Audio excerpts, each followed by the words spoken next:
Welcome back to another episode of Let's Talk Boxing. I'm Leti. I'm LB. And let's get into the fight. Yeah, let's get into it. Let's go. We had Dmitry Bivol out of Russia versus Gilberto Zurdo Ramirez out of Mexico. And what a fight. Not crazy surprising, but kind of surprising. Oh, definitely. I was definitely surprised.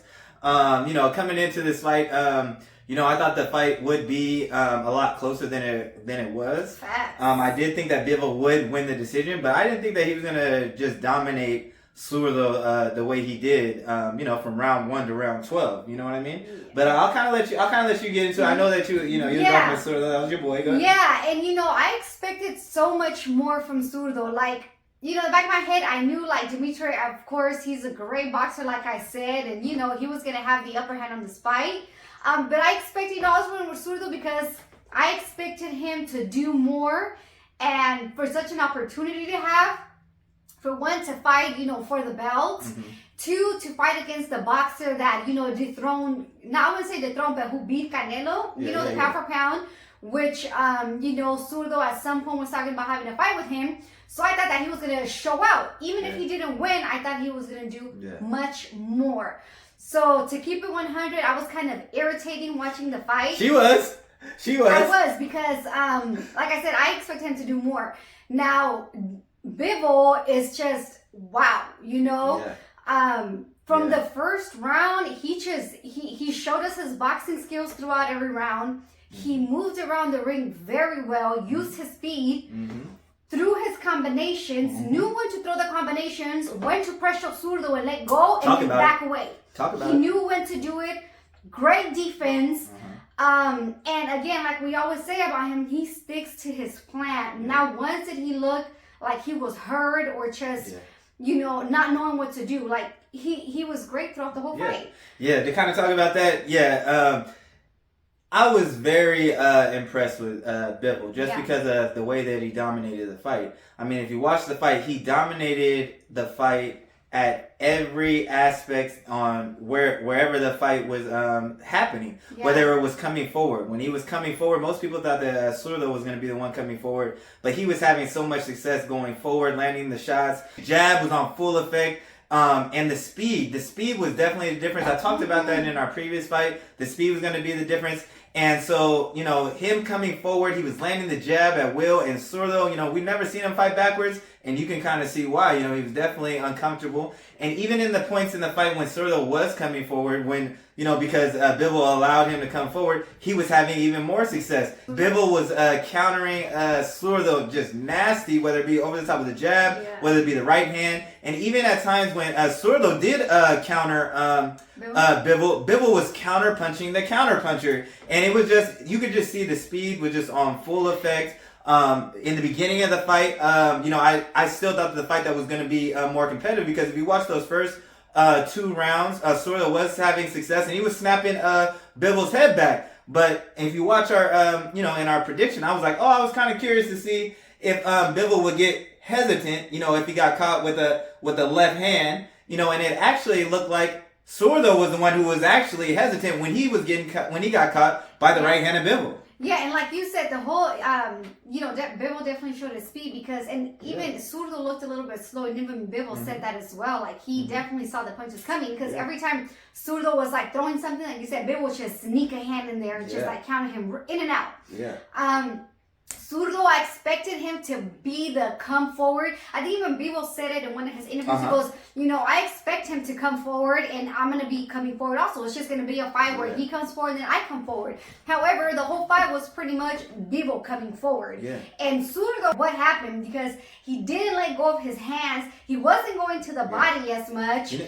And just just very hesitant. I don't know. What it was that I was just like, bro, let go of your hands.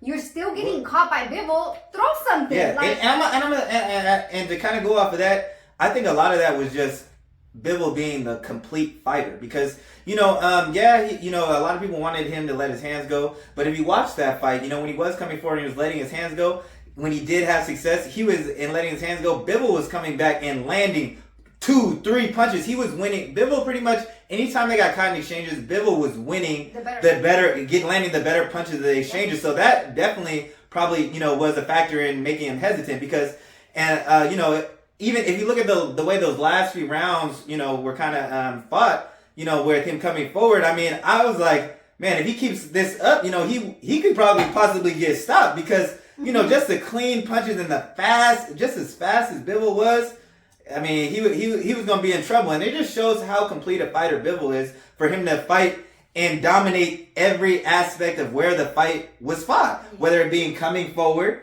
or going backwards. A lot of people probably thought that Zurdo would have the advantage, coming forward, but he didn't. But he didn't. Again, I was just, mad props to Bivol. Yeah. He did everything he had to do. He proved, his skills from A to Z. And he did great. Yeah. So shout out to him. Again, I was just kind of a little bit like, I wanted to see more of a competitive fight. Yeah, but definitely. I mean, a lot of people expected more. This was I mean, when you look at Zurdo's, resume, a lot of people were questioning his resume coming into this fight. And, this was a big, jump, to Bivol. And so, that's why, you got to get these, these right fights building so you're ready for this type of opportunity but after 44 fights, I mean, there's nothing else to wait for, Right, yeah. So, but, it was a cool fight to watch because we got to see Bivol's skills. Again, I wanted more action in it from Zurdo's side. But again, shout out, congratulations to Bivol. Yeah. He did great. And he dropped a bar. He dropped a bar too. People were asking like, yeah, he was the bigger fighter, but you were pushing him back, and he dropped a bar. He said, you know what? He goes, the lion isn't the biggest in the jungle, but he's king. And I was like, dang, that was a bar. I did like that shit.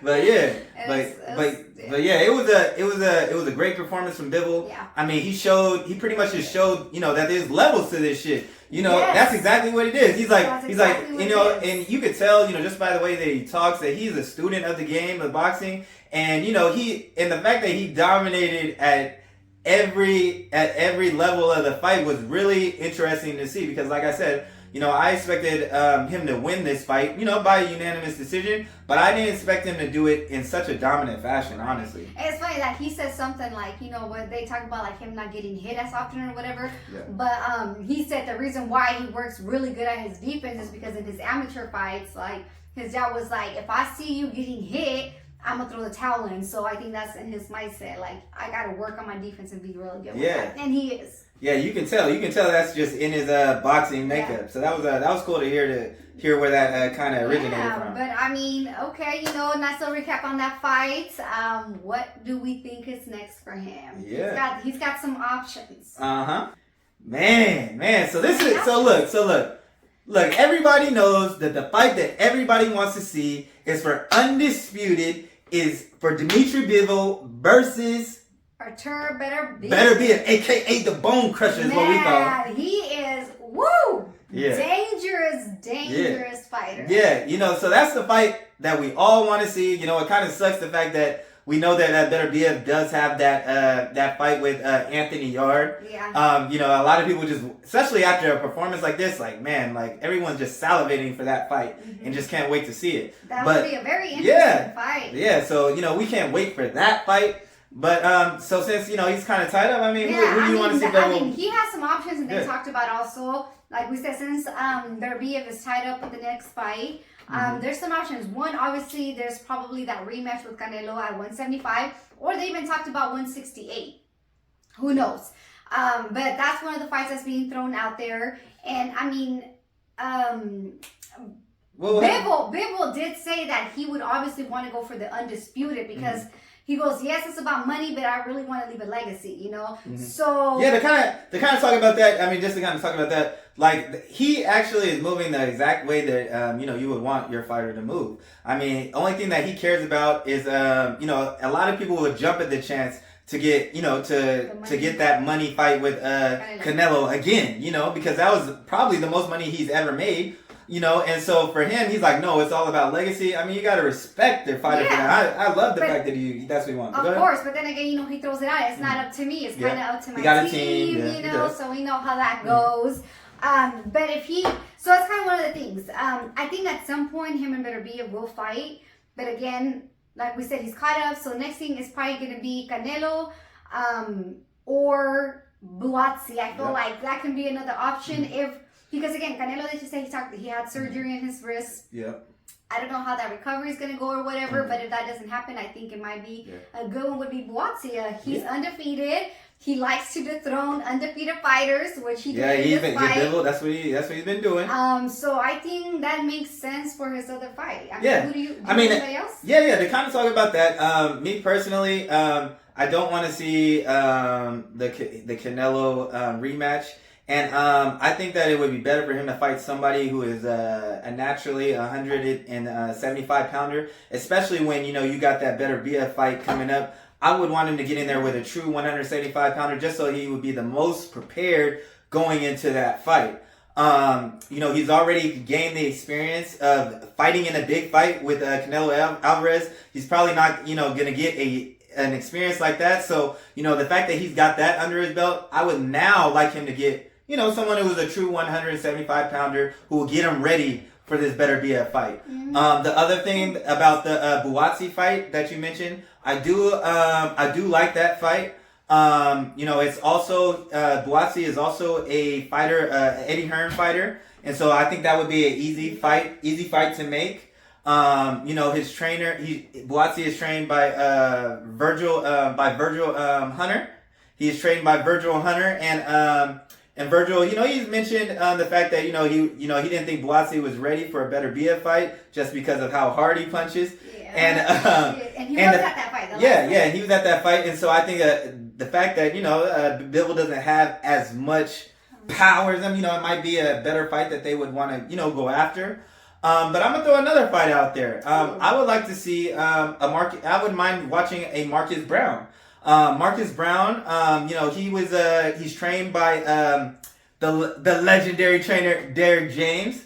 He was also an opponent of Beterbiev. So I think that that would be a good opponent. Just so people will be able to compare. We saw Beterbiev fight him, and so we can kind of see. Obviously, Beterbiev and Bivol, they have different fighting styles, but I think that would help build that fight. Right. And he would be in there with that would be a good fight, a good test, and so I would like that fight as well. But yeah, it was a great performance. Yeah, and I feel like Bivol has a bright future ahead of himself. Man, he got his mindset right. Yeah. You could tell, leading into this fight, we said you could tell, he feels like he hasn't done anything. No, but I'm really gonna be excited when that fight gets built between him and Beterbiev. Everyone. That fight, it's like. Wow, I hope it gets made at some point soon next year because I want to watch that fight so bad. It's going to be so good. We got a boxer versus a power puncher, and Beterbiev, he's a little quick himself for being, big as he is. So, but we obviously know Bivol's boxing skills and defense skills, so I can't wait for that fight. Yeah, we just can't wait. It was another great performance from Bivol. He definitely did his thing, and we just can't wait to watch him. See who he gets matched up next. Yep.